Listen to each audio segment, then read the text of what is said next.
And he proceeded to tell me that his whole village had been wiped out by the Indonesian military. When we talk about dispossession, when we talk about displacement, when we talk about the continuing genocide of our people, all of West Papuans, we feel the same as our West Papua brothers and sisters do, on a day-to-day basis. Papua! Papua! This happened just because of one conversation. So tonight, watch the film, see the bands, have some beers, have some fun.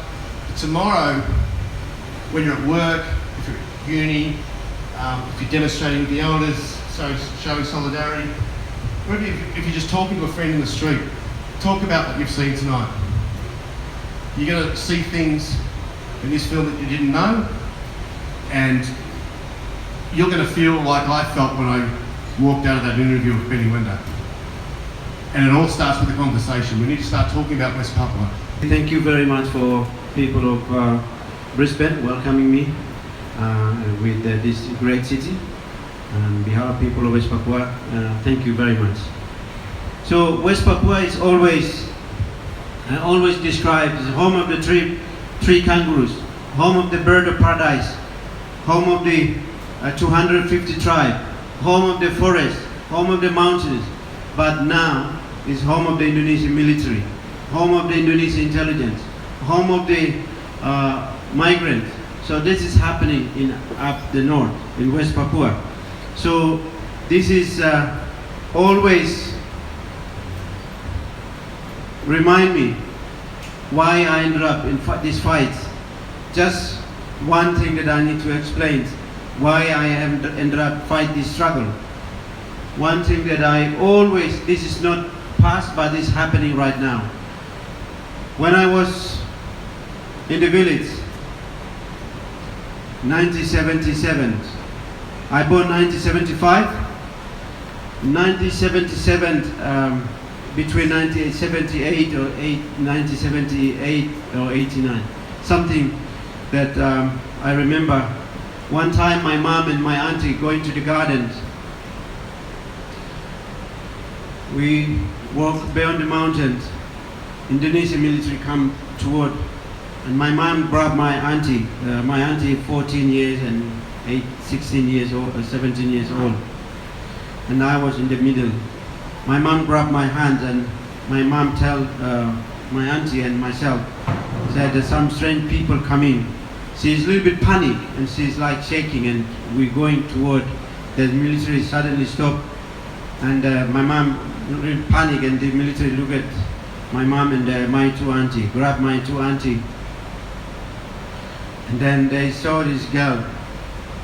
So they take the clothes off, tell my auntie to wash the body and come back.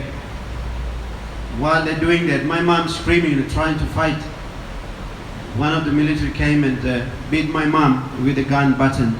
She fell down, suddenly, instantly, bleeding in the face. She just fell down.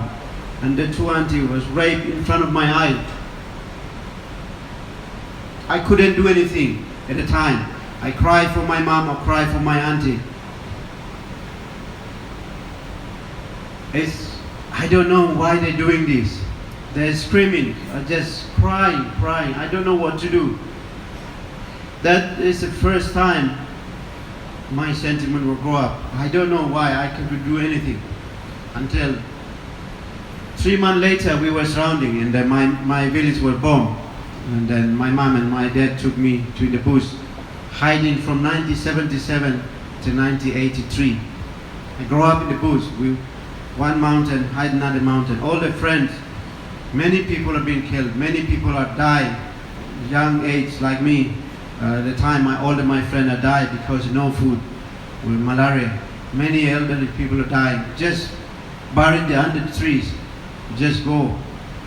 But one time my grandparents, before he died, he told my dad, okay, this boy need to take back loyal to Indonesia, otherwise he will die. One day he will tell the story.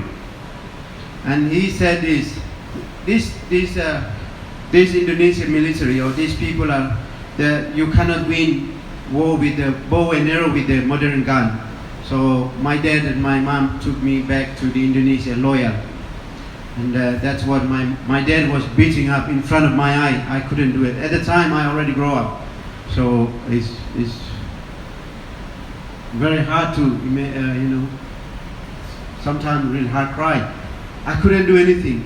All those that I have weakness become a weakness. What the Indonesia doing to my people.